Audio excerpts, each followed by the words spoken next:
はいအားလုံးမင်္ဂလာပါ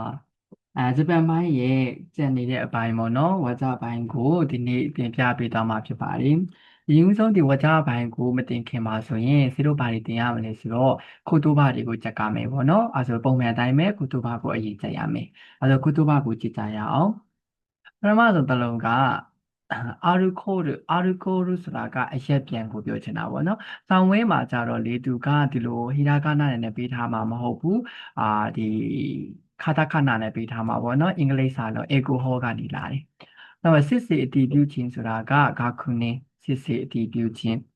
လေးလာကြည့်ရှုခြင်းဆိုတာကခန်းစားဆက်လေးလာကြည့်ရှုခြင်းပွဲတော်အခမ်းအနားကဘျောကြီးですねဘျောကြီးလို့ခေါ်တာပေါ့နော်မှတ်တမ်းဆိုတာကခီရိုဂမှတ်တမ်းဆေးလိပ်တောက်ခြင်းကိုတားမြစ်ခြင်းဆိုတာကခင်းအန်းတားမြစ်ခြင်းဆိုရင်ခင်းရှိစီမံချက်စီမံကိန်းဒါမှမဟုတ်ဆိုအစီအစဉ်အဲ့လိုမျိုးမှတ်လို့ရတယ်သူကကြတော့ခေကာကုလို့ခေါ်တယ်ခေကာကုဒီခုကအတိပေးခြင်းညာချင်း post တင်ခြင်းဆိုတာကခဲကြည့်ဖြစ်ရဲ့အမှုကိစ္စဆိုရင် case ကနေလာတယ်ဗောနော် CASE ဆိုတဲ့ case ကနေလာတယ် case ပြီးတော့ခရိုင်ဆိုတာသိပြီးသားပါပဲဗောနော် info မှာခန်းကြီးတွေမှာတွေပါတယ်ခန်းဆိုတာခရိုင်အိမ်ဝင်ဝဖက်နှက်ချွတ်နေရာကိုကန်လို့ခေါ်တယ်နော်ကန်ပါဝင်တက်ရောက်သူဆိုရင်စံကာရှပါဝင်တက်ရောက်ခြင်းစံကမတော်တဆဖြစ်မှုဆိုရင်ဂျီကိုရိတ်တာတို့ဂေဟာတို့ဆိုရင်ရှီဆဲဆလို့ခေါ်တယ်နော်ရှီဆဲဆအိယာဝင်ခြင်းကိုရှုရှင်းကိုအိယာဝင်ခြင်းအလုတ်တက်ခြင်းကိုရှုကင်းဥပမာပြအလုတ်တက်ချာအလုတ်သွားတာကိုပြောချင်တာဥပမာအလုတ်တက်တဲ့အချိန်တို့အဲ့လိုမျိုးပြောချင်တယ်ဆိုရင်ရှုကင်းလို့ခေါ်တယ်လှည့်လည်ကြည့်ရှုခြင်းဆိုတာကဂျွန်ရှိလူနာတွေကို round လှည့်တာမျိုးတွေကိုဂျွန်ရှိလို့ခေါ်တယ်ပေါ့နော်အသုံးပြုခြင်းဆိုရင်ရှီယောကအသုံးပြုခြင်းအခြေအနေကိုကြတော့ဂျောကျော်ဆိုရင်အခြေအနေခိတတဲခုခြင်းဆိုတာက short stay ကနေလာတယ်နော် short to stay လွတ်လပ်မှုကိုဂျီရီစလွတ်လပ်မှုနောက်တစ်မျက်နှာကြည့်ရအောင်အစီအစဉ်အချိန်ဇယားကိုကြတော့ schedule ကနေလာတော့ဗောနော် schedule အကျိုးပို့ကားဆိုရင်ဆိုကေရှာအလုပ်စင်ချိန်ဆိုရင်တိုင်ကင်းအလုပ်စင်ချိန်ဒါမှမဟုတ်စက်ဘိန်းတွေရဲ့တာယာစက်ဘိန်းကားလို့ပေါ့နော်ဒါဝီချေတဲ့တာယာတွေကိုဘယ်လိုခေါ်လဲဆိုတော့တိုင်ရလို့ခေါ်တယ်တိုင်ရအဆောက်အုံကြတော့ဒါတေမိုနိုကအဆောက်အုံတာဝန်ခံဆိုရင်ဒန်တိုးရှာတာဝန်ခံတန်တိုးရှာချက်ပြုတ်ရေးဝန်ထမ်းကချောရီအင်ချက်ပြုတ်ရေးဝန်ထမ်းလဲကြခြင်းဆိုရင်တန်တိုလဲကြခြင်းသူနာပြုခေါ်ခလုတ်ကိုကြတော့နာစခိုးရနော်ဆောင်းဝဲကြရင်ခုနကလိုပဲ nurse call ကနေလာတယ်နော်ဒီတာပဲသူပေးထားမယ်ဒီဟိတာခနဲ့တော့ပေးမှာမဟုတ်ဘူးနေ့ဆိုင်ပေါ့နော်အလုံးမှာဆိုကြားမှုပါပဲနေ့ဆိုင်ရှိတယ်ညဆိုင်ရှိတယ်ဟုတ်ပြီနေ့ဆိုင်ကိုကြတော့ nick king လို့ခေါ်တယ် nick king ရေဆိုဒီကကြတော့နူရဲရေဆိုဒီအန်ထုတ်ဒီအသက်ရှူထုတ်ဒီဆိုရင်ဟာကုဖြုတ်ဒီဟာဆုစစ်ပညာဖြစ်ဟာဆုရှိမတ်နော်ဖြုတ်ဒီအရေးပေါ်ခေါင်းလောင်းဆိုတာကဟီဂျောဘေရနောက်တစ်ခါကျ119အဲ့လိုမျိုးပုံစံလေး200 GQ band လို့ခေါ်တယ်ဆေးတောက်ခြင်းဖူကူယာကုဆေးတောက်ခြင်းဥပမာကိုကခိုင်ကောလုပ်မယ်ဆိုရင်ဒါဆေးတောက်တဲ့ခိုင်ကောကိုဖူကူယာကုခိုင်ကောအဲ့လိုမျိုးခေါ်တယ်ပေါ့နော်အဲ့ကအစီရင်ခံတင်ပြခြင်းဟိုခုကု report ကနေလာတယ်နော်ဟိုခုကုအစီရင်ခံတင်ပြခြင်းခံမာကကြတော့ဟိုကနေလာတယ်နော်အဲ့ရှိတယ်ဟိုကနေလာတယ်ဟိုပွဲတော်ကကြတော့မာစရီပွဲတော်အစည်းအဝေးကကြတော့ meeting ဒါတိပိတာ meeting ကနေလာတယ်နော် meeting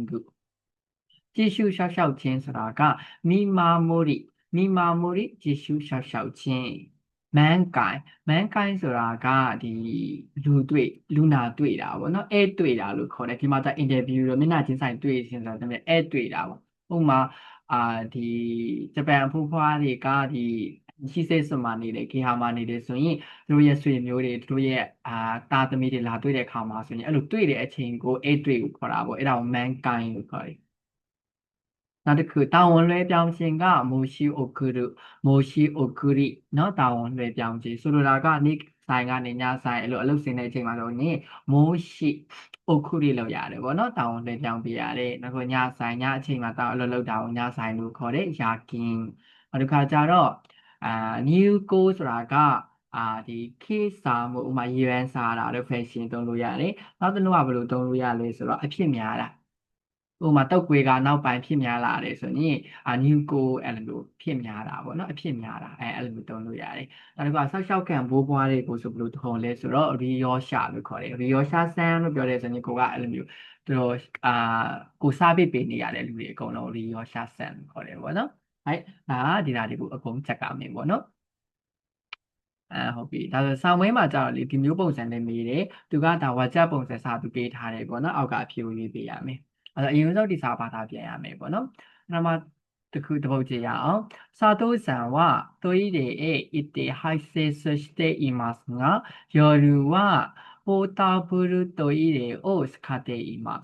စာတိုးဆန်ကတဲ့အိမ်သာကိုတွားပြီးတော့စီဝံတွားလေးရှိပေမဲ့ညဘက်မှာကကြတော့သူကတည်လို့ရတဲ့အိမ်သာကိုအသုံးပြုလေးရှိပါတယ်တဲ့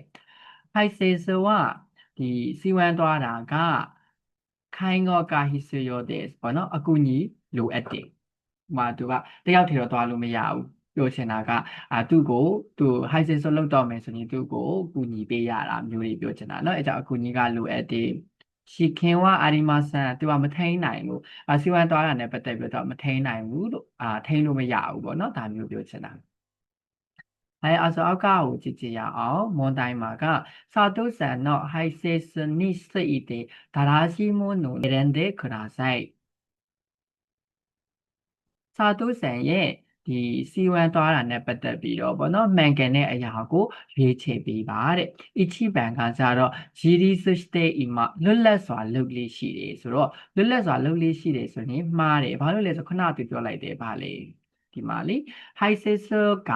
ဒီခိုင်းကောကလိုအပ်တယ်လို့ပြောတာဖြစ်တဲ့အတွက်ကြောင့်စေတို့ဒီအီချီဘန်ကကြတော့မှားတယ်ဗောနော်ယူလို့မရဘူးနိဗ္ဗာန်いつもトイレへ行って排泄しています。အမြဲတမ်းအိမ်သာကိုသွားပြီးတော့စီဝံသွားလေးရှိတယ်တဲ့သူကစီဝံသွားတာကအိမ်သာကိုသွားတဲ့အခါလေးရှိပေမဲ့ယောရုကညဘက်ကကြတော့ပိုတာဘူးတို့တိုးကြီးတွေကိုတုံးလေးရှိတယ်ပြောတာဖြစ်တဲ့အတွက်ကြောင့်အမြဲတမ်းသူ high set ဆိုကိုအိမ်သာမှာသွားတယ်ဆိုတာကမှားသွားပြီပေါ့နော်စမ်းမန်ကရှိကင်းကအာဒီမှာထိန်းနိုင်နေတဲ့ထိန်းနိုင်မှုကရှိတယ်ခုနကပြောလိုက်တယ်ဒါဆိုလုံးဝကိုယ့်ကတင်မြင်ရတယ်ရှိကင်ကအဒီမှာဆန်းမထိန်းနိုင်ဘူးဆိုတော့ဆမ်းမန်လည်းဘာဖြစ်သွားပြီလဲဆိုတော့ဘာစစ်မှားသွားပြီပေါ့အဲဆိုရင်အဖြေကယွန်မန်ပေါ့ယွန်မန်ကဘာလို့မှန်လဲဆက်ကြည့်ရအောင်ယိုဒူကညာဘက်မှာကပိုတာပူရတိုးရတဲ့ high sense state imas ဒီတဲလို့ရတဲ့အိမ်ဒါနဲ့ high sense ဆိုပေါ့နော်စီဝမ်သွားလေးရှိတယ်ဆိုဟုတ်တယ်လေဒါခုနလေးသူပေးထားတယ်ယိုဒူဝဆိုပြီးတော့ဒီမှာပေးထားတာဖြစ်တဲ့အတွက်ကြောင့်အဖြေကယွန်ဘန်နော်ယွန်ဘန်မှန်ပါလိမ့်ဒါစနောက်တစ်ပုဒ်ကြည့်ရအောင်နောက်တစ်ပုဒ်ကဘာပေးထားလဲဆိုတော့ဆူဇူကီဆန်ဝမူနေကအီတာကတဲ့နီယိုအစ်စတေအီမတ်တာကတိုင်အင်ရှိမတ်တာဆူဇူကီဆန်ကရင်ဘက်ကနာကျင်ပြီးတော့ဆေးရုံတက်ခဲ့တာကြောင့်ပေါ့နော်ဆေးရုံတက်ခဲ့ပြီးမြင့်တိုင်အင်ရှိမရှိတာဆိုတာကဆေးရုံဆင်းခဲ့တယ်စီစုကာနိစတေအီရုတိုကီဝတိတ်ဆိတ်ငြိမ်ငြိမ်တက်တက်ပေါ့ဆိုလားငြိမ်သက်စွာနေတဲ့အခါမှာဆိုရင်တဲ့မွန်တိုင်းကအာရီမာဆန်ပြဿနာကမရှိဘူးတဲ့အော်ဖူရိုနိဟာအီတေအီရုတိုကီရေချိုးခန်းထဲကိုဝင်တဲ့အခါမှာဆိုရင်မူနေကခရူရှိခုတ်တူကအာရီမတ်ရင်ဘက်ကကြတော့ဒုက္ခရောက်တဲ့အခါမျိုးတွေရှိတယ်အစမဆိုလိုတာကပေါ့နော်ပြဿနာရှိလာတဲ့အခါမျိုးရှိတယ်တဲ့မျိုးယကူကရေချိုးတာကခိုင်ကော့တူမိမာအိုရီက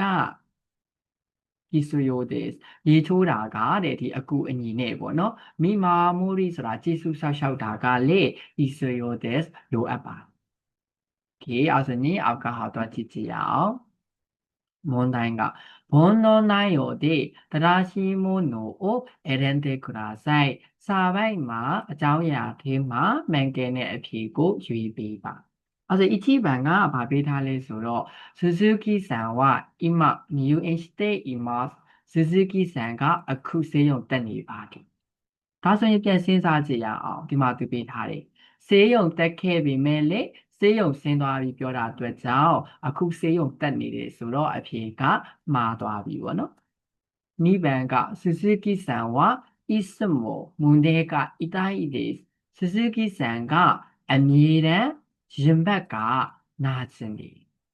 သူအမြဲတမ်းရင်ဘတ်နာကျင်တယ်ဆိုမဟုတ်ဘူးလေဟုတ်တယ်မလားရင်ဘတ်ကကြတော့တိတ်ဆိတ်ငြိမ်တဲ့နေရာမှာကြတော့ဥမာငြိမ်ငြိမ်နေတဲ့ခါမှာပြဿနာမရှိဘူးလို့ပြောတာဖြစ်တဲ့အတွက်ကြောင့်2番ကမှားသွားပြီ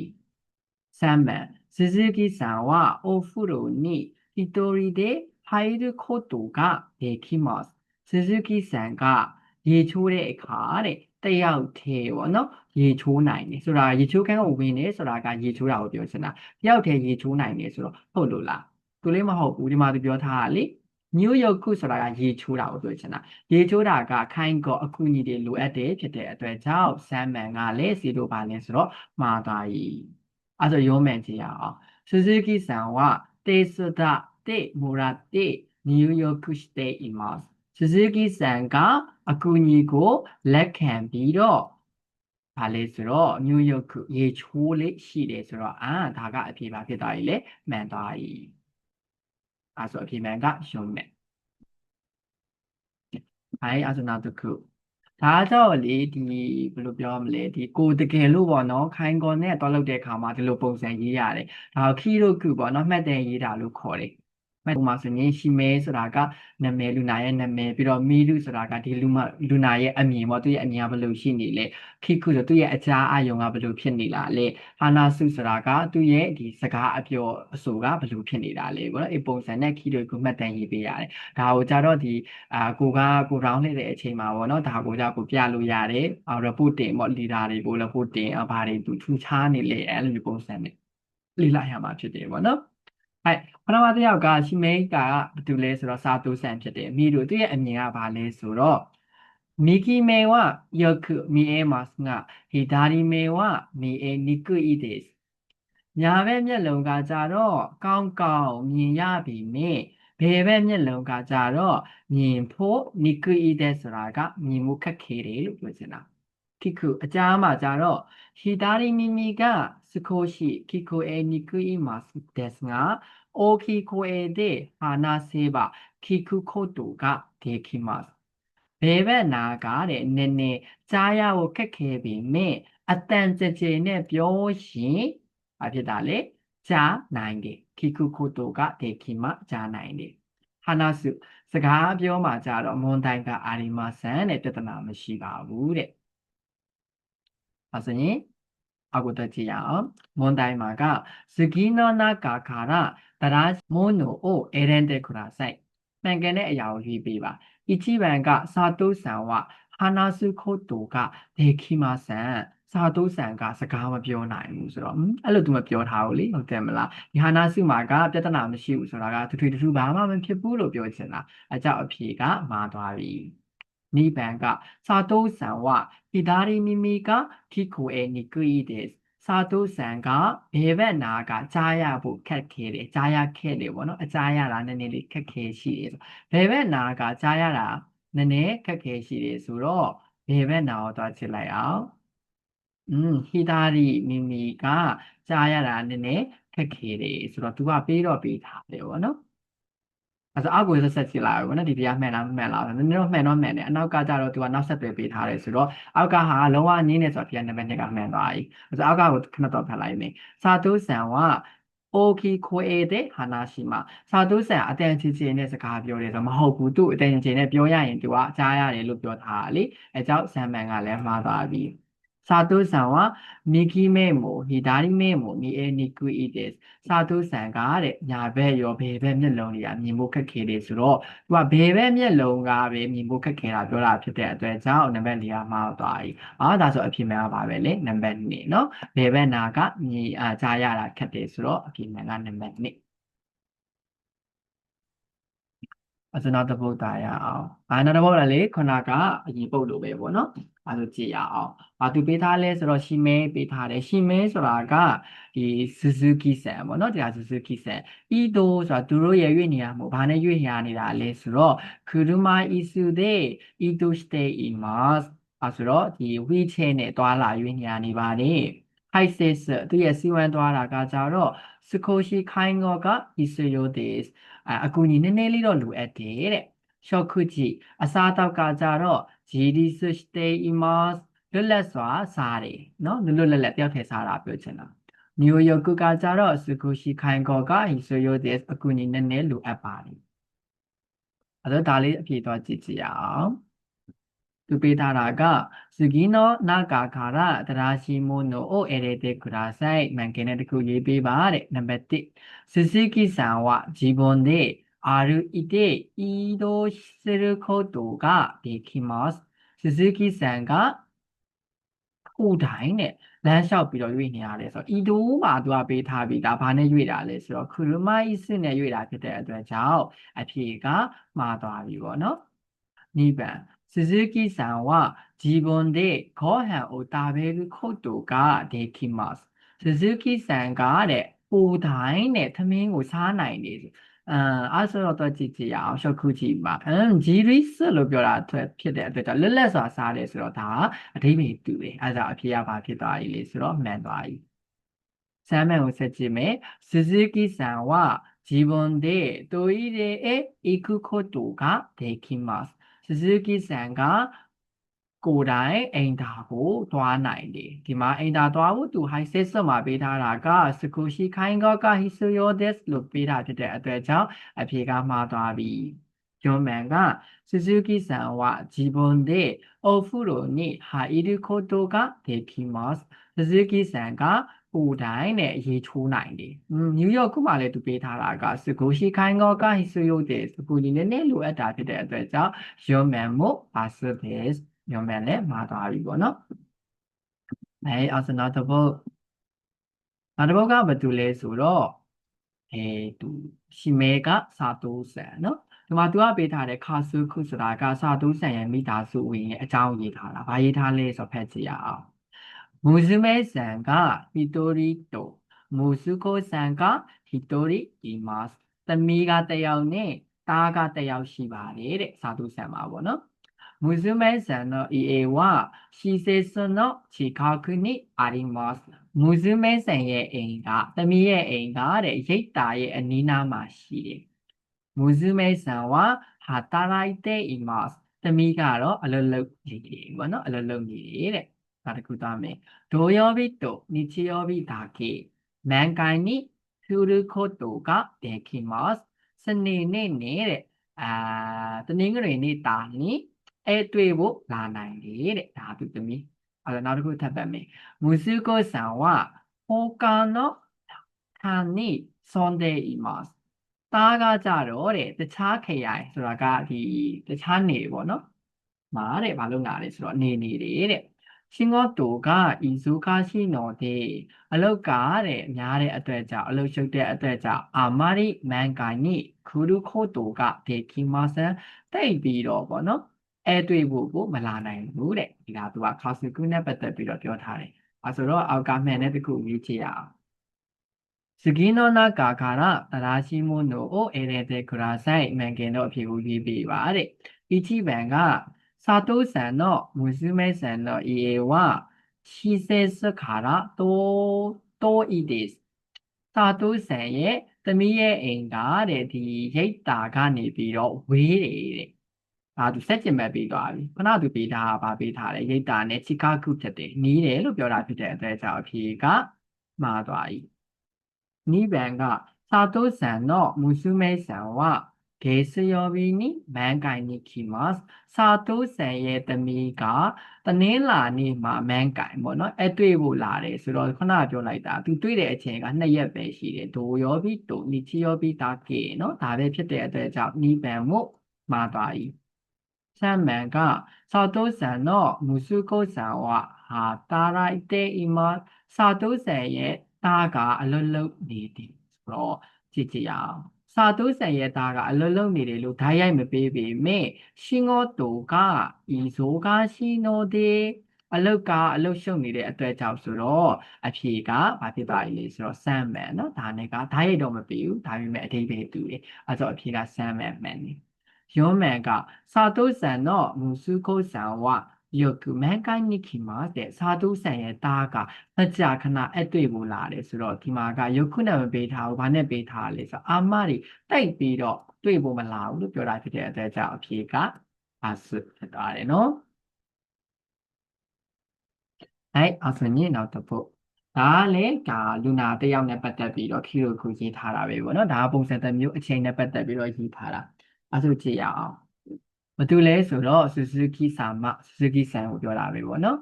16နာရီဆိုတော့မဟုတ်ပါဘူးဆိုရင်မဆန်18နာရီဆိုတာကဘာလဲဆိုတော့အဲည6နာရီเนาะညနေ6နာရီပြောချင်တာ6နာရီမှာဘာရေးထားလဲဆိုတော့အစမနက်မှာတဲ့ギボンが悪いと言っていました。ဒီစိတ်ခံစားချက်မကောင်းဘူးလို့ပြောခဲ့ပါတယ်။夕食は全部食べました。ညနေစာကတော့အားလုံးစားခဲ့ပါတယ်။အိုချာは200cc飲みました。ဒီအိုချာはနော်လက်ဖက်ရည်ကိုကြတော့တဲ့ဒီ200cc တောက်ခဲ့ပါတယ်။ဟာခိကေယအိုးတိုဝအာရီမာဆန်အန်ချင်းစိတ်နဲ့အန်နာမျိုးကတော့အာရီမာဆန်မရှိပါဘူးတဲ့ဒါက6နိုင်ရီနောက်တစ်ခါကျတော့ဘေကိုရောက်သွားပြီလေဆိုတော့ညနေ6နိုင်ပြီတဲ့ခါမှာ2နိုင်45ဆိုတာကမနက်2နိုင်45ကိုပြောချင်တာပေါ့နော် AM ကိုပြောချင်တာဒီကိုရောက်သွားတော့နာစုခိုရူကအတနိုဒေဆူဇူကီဆန်နိုဟေယာအေအီကီမတ်တာ next ခေါ်တဲ့ခလုတ်ကတဲ့ဘာလဲဆိုတော့မြည်ခဲ့တာကြောင့်ဆူဇူကီဆန်ရဲ့အခန်းကိုတွားခဲ့တဲ့スズキさんは気持ちが悪いと言ってスズキさんが私とရဲ့စိတ်အခြေအနေမကောင်းမှုလို့ပြောပြီးတော့少し応答しましたနည်းနည်းလေးတော့အန်ခဲ့ပါတယ်တဲ့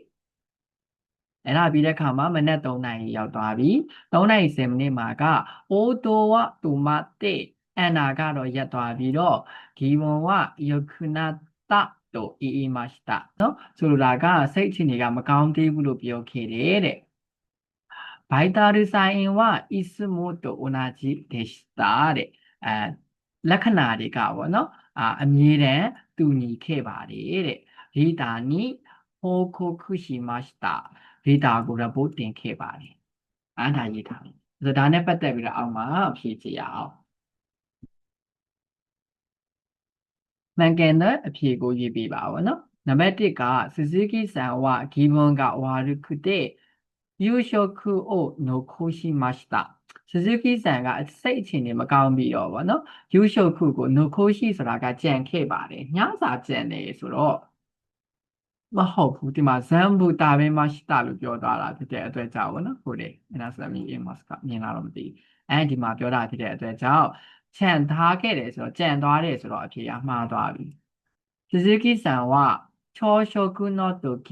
မနက်စာစားတဲ့အခါမှာဦးချကိုနီနီယာခုစီစီတောက်ခဲ့တယ်နိုမီမတ်တာသူကချောရှုပ်ခုလို့မပြောဘူးသူကဘေးမှာတောက်ခဲ့တာလေဆိုတော့မနက်စာမဟုတ်ဘဲနဲ့ညစာစားပြီးတော့မှတောက်တာဖြစ်တဲ့အတွက်ကြောင့်နိဗ္ဗာန်ကလည်းမှာသွားပြီဆမ်မန်ကスズキさんは夜中に熱がありましたスズキさんကတကောင်ရံမှာတဲ့ကိုပူခဲ့တယ်ခုနကစီရိုဖက်လိုက်တဲ့ဒီ3ခုပေါ့နော်3ခုမှာကတကောင်ရံမှာပေါ့နော်ကိုပူတဲ့အကြောင်းမပါဘူးဟုတ်တယ်မလားမပါတာဖြစ်တဲ့ကြောင့်ဆမ်မန်ဒီလုံးဝမဖြစ်နိုင်ဘူးဂျိုးမန်သွားခြင်းပဲスズキさんは夜中にဟာခီမတ်တာဟာခီဆိုတာလည်းအန်နာပဲเนาะအဲစဇူကီဆန်ကညတန်းကောင်းရင်မှာအန်ခဲ့တယ်ဆိုတော့ဒါမှန်တယ်ဘာလို့လဲဆို2နာရီ45မှာအိုတိုရှိမတ်တာလို့ပြောခဲ့တာဆိုတော့အဖြေကယွန်မန်အဲအဒနာတကူတာရအောင်เนาะ ခိုင်ကောစုရမအိနီဝခန္ဓာရာစုခွေခါခေအိုရှိမှာရှောတဲ့ခိုင်ကောတခုခုကိုကဘယ်လိုပြောမလဲအကူအညီမပေးခင်မှာတခုခုဘိုးဘီရောရှာဆန်ကိုတခုမလုပ်ခင်မှာဆိုရင်အမြဲတမ်းမှတ်ထားမယ်အတန်ပေးရတယ်အတန်ပေးရဆိုဘာလဲဆိုတော့ဥမာဝီချေကိုတွန်းတော့မယ်ဆိုရင်ဝီချေတွန်းတော့မယ်နော်အဲ့လိုမျိုးပြောရတယ်ရေသူ့ကိုချိုးပေးရတော့မယ်ဆိုရင်ရေချိုးတော့မယ်နော်ရေလောင်းတော့မယ်နော်အစားတစ်ဖြစ်ပေါ့နော်အဝတ်ချွတ်မယ်ဆိုရင်အဝတ်ချစ်တော့မယ်နော်သူ့ကိုအရင်ဆုံးခွဲခါခဲလို့ရတယ်မလုပ်လို့မရဘူးပေါ့နော်ဒါဆိုရင်သူကပြောထားတယ်မဖြစ်မနေတဲ့ခွဲခါခဲအတန်ပေးကြရအောင်တာတူအေဘာဥပမာအားဖြင့်ခရုမာဣစုအိုဆုမအေနိဒီဝီချေကိုပေါ့နော်မတွန်းခင်ပါဆိုရင်တဲ့ရီယောဆာဆန်နိအိုစုခုတ်တိုအိုစွတိုင်အေမာရှောဒီဆောက်ရှောက်ကန်အဖိုးဘွားကိုတွန်းတဲ့အရာကိုပြောကြရအောင်ရီယောဆာဆန်တော့အန်ဆန်ဥမာရီယောအဲ့လိုမျိုးပြောချင်အားဖြစ်ပေါ့နော်ဒီဆောက်ရှောက်ကန်ဘိုးဘွားရဲ့လုံခြုံမှုတွေစိတ်အေးမှုတွေကိုအမြဲတမ်းမလုပ်ရမလဲခံကာအေတိခံကိုရှိမာရှောစဉ်းစားပြီးတော့ပေါ့နော်ကုညီရှောက်ရှောက်ကြရအောင်တဲ့ဒါတို့ပေးထားတယ်အဲ့ဆိုရင်ဒါကိုသွားကြည့်ရအောင်問題まが、車椅子をお住まいに何と言いますか？一番良いものはどれですか？車椅子ကိုတဲ့ဒီမတုံးခင်မှာဘာပြောရမလဲပေါ့နော်အမှန်ကန်တဲ့အရာတခုရွေးပေးပါ一番が車椅子を押しますよウィーチェーကိုတွန်းမယ်နော်နောက်တစ်ခု車椅子のブレーキをかけますよ。車椅子、ウィーチェーရဲ့ブレーキကိုဆွဲမယ်နော်危ないんですよအန္တရာယ်ရှိတယ်နော်ခိုင်ကောရှိますよကုညီဆောက်ရှောက်တော့မယ်ပြုစုဆောက်ရှောက်တော့မယ်အဲ့ဆိုဘာပြောမှာလဲလွေပါတယ်ရုံးမှန်ပေါ့ဟုတ်တယ်မလားဘာဖြစ်ဖြစ်ခိုင်ကောလောက်တော့မှာလေဟုတ်တယ်မလားအခုကစားပြီးတော့ခရုမအီစုကိုမတော်ခိုင်ကောလောက်တော့မယ်သူအတန်ပေးလိုက်တာမျိုးတွေအဲ့ဆိုအဖြေကဘာလဲဆိုတော့ရုံးတယ်နော်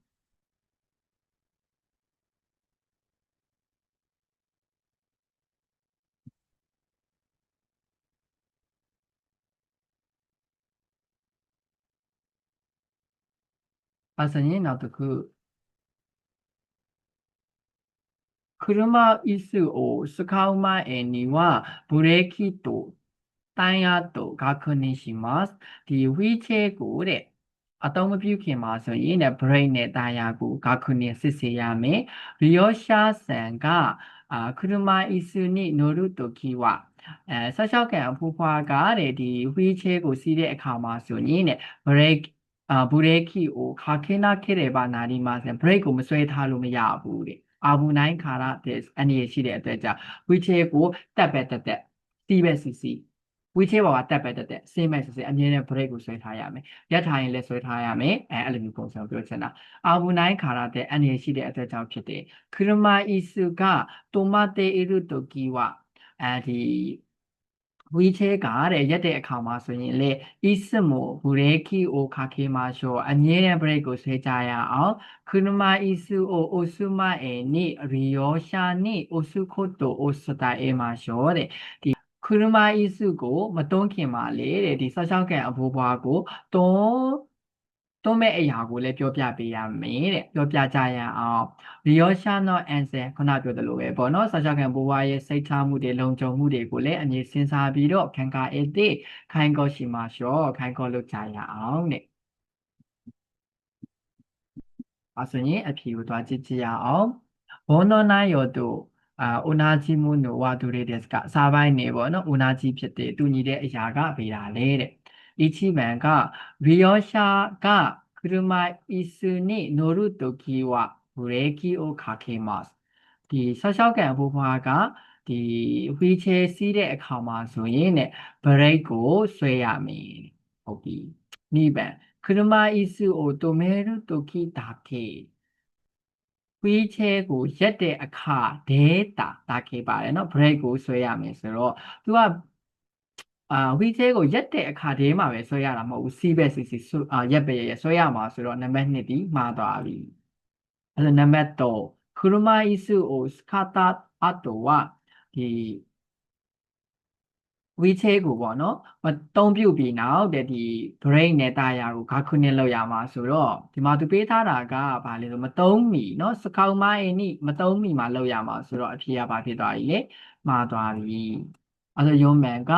ဝီယောရှာနော့အန်ဆန်တာကေအိုခန်ကအတဲ့ခိုင်ကိုရှိမဒီဆောက်ရှောက်ကန်ဘိုးဘွားရဲ့အန်ဆန်ဒေးပေါ့နော်ဒါလုံခြုံမှုဒါစဉ်းစားရမယ်ဆိုတော့မဟုတ်ဘူးလေသူကပေးထားတဲ့အန်ဆန်နဲ့အန်ရှင်ဟုတ်တယ်နော်အဲကြတော့အဖြေကဘာဖြစ်သွားလဲနံပါတ်1ဖြစ်သွားတယ်။ဘာလဲ C ပဲ CC ပေါ့နော် C မဲ့ CC ရက်ပဲရက်အမြင်နဲ့ဘာလို့ရမလဲဆိုတော့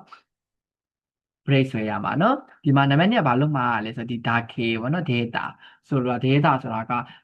ရက်တဲ့အခါမှာပဲဆွဲရမှာဆိုတော့မဟုတ်ဘူးလေအဲကြအဖြေက passive ဖြစ်သွားတယ်။အဲအစနောက်တစ်ခုတာရအောင်အဲ့တော့သူပေးထားတာကကြီးညာတဲ့ပုံစံနဲ့ပေါ့နော်။ဟာဂျီကအိုခီတာဘိုင်မီးလောင်တဲ့အခြေအနေမှာတဲ့မီးလောင်မှုဖြစ်ပွားတဲ့အခြေအနေမှာဆိုရင်နံပါတ်1ကအိုခီကိုအေတဲ့မာဝါရီနိုဟီတိုနီရှီရာစင်မတ်အတန်ကြည်ကြည်နဲ့တဲ့အနီးနားကလူတွေပတ်ဝန်းကျင်ကလူတွေကိုတဲ့အတိပေးရမယ်အဲ့ဒါပြီးဘာလုပ်မှာလဲဆိုတော့ဟီဂျောဘေလူနော့ဘူတန်အိုအိုရှီမတ်အေးဘော်ခန်းလောင်ရဲ့ခလုတ်ကိုနှိပ်နေနောက်တစ်ခုက209番に電話します。9ကိုဖုန်းဆက်မယ်။နောက်တစ်ခုကကြတော့ရီယောရှာအိုအန်ဆန်နာဘာရှော်နီယူတိုရှိမတ်ဒီဆောက်ရှောက်ခံဘိုးဘွားတွေကိုစိတ်ချရတဲ့နေရာကိုယူတိုရှိမဆိုတာကရွှေ့ပြောင်းမှုပေါ့။အဲဆိုရင်စကီနောနာကာခါရဒရာရှိမွန်နိုအိုအေရန်တဲ့ခရာဆိုင်တဲ့နံပါတ်1ခါချီကအိုခိတာရမီလောင်မှုဖြစ်ရင်ဘာစုအရင်ဆုံး119ပေါ့နော်119ကို9ဝရှိမှဖုံးဆက်ရမယ်ဆိုတော့ဟုတ်တလားအရင်ဆုံးကဘာလုပ်မှာနံပါတ်1သူပေးထားပြီဒါလေအတန်ကြိမ်နဲ့အော်မှာဆိုတော့ဒါမှားသွားပြီခါကြီးကအိုကိတာရမီလောင်မှုဖြစ်ရင်မဆုအရင်ဆုံးနဲ့ရီယောရှာနော့ဟေယာနိရှီရာစေနိအကီမာတဲ့ဆက်ချက်ကဘိုးဘွားရဲ့အခန်းမှာအတိပေးရမှာမဟုတ်ဘူးမာဝါရီနိုဟီတိုလို့ပြောတာဖြစ်တဲ့အတွက်ကြောင့်ဒီမှာမာဝါရီနိုဟီတိုလို့ပြောတာလीနော်အဲဆိုအဖြေရပါဖြစ်သွားပြီလေမှားသွားပြီဟာဂျီကအိုခိတာရမီလောက်ကိုဖြစ်ပွားမယ်ဆိုရင်တဲ့အရင်ဦးဆုံးနဲ့ဟီဂျောဘဲသူကိုနှိပ်ရမယ်ဆိုတော့ဒါလည်းမဟုတ်ဘူးအရင်ဦးဆုံးကအနီနာအခန်းကိုဘာလုပ်ရမလဲအတိပေးရမှာပေါ့ဟောမာဝါရီနော်ဟီတိုအတိပေးရမှာနော်ယွန်ဘန်ကခါဂျီကအိုခိတာရမီလောက်မှုဖြစ်ရင်မာစအရင်ဦးဆုံးမာဝါရီနော်ဟီတိုနေရှိတာစင်မှာပတ်ဝန်းကျင်ကလူတွေကိုအတိပေးရမယ်ဆိုတော့ဟုတ်တယ်လीနော်ဒီမှာနံပါတ်1ပြောထားဖြစ်တဲ့အတွက်ကြောင့်အဖြေရပါလဲဆိုတော့ရှုံးပဲအဲ့ဆိုဒီနေ့ကတော့ဒီလောက်ပဲပေါ့နော်နောက်မှပဲကျန်တဲ့အပိုင်းတွေကိုဆက်ပြီးတော့တင်သွားပြီးမှဖြစ်ပါတယ်ဗီဒီယိုချင်းရင်နဲ့နားမလည်တာရှိရင် comment မှာမေးလို့ရပါတယ်ချင်းရင်နဲ့ဒီကိုယ့်အတွက်ပေါ့နော်အသုံးဝင်နေအဆင်ပြေတယ်ဆိုရင်ဝတ်တရှိရဲ့ဟို YouTube လေးကို subscribe လေးလုပ်ဖို့လည်းမမေ့သွားပါနဲ့အကုန်လုံးကျေးဇူးတင်ပါတယ်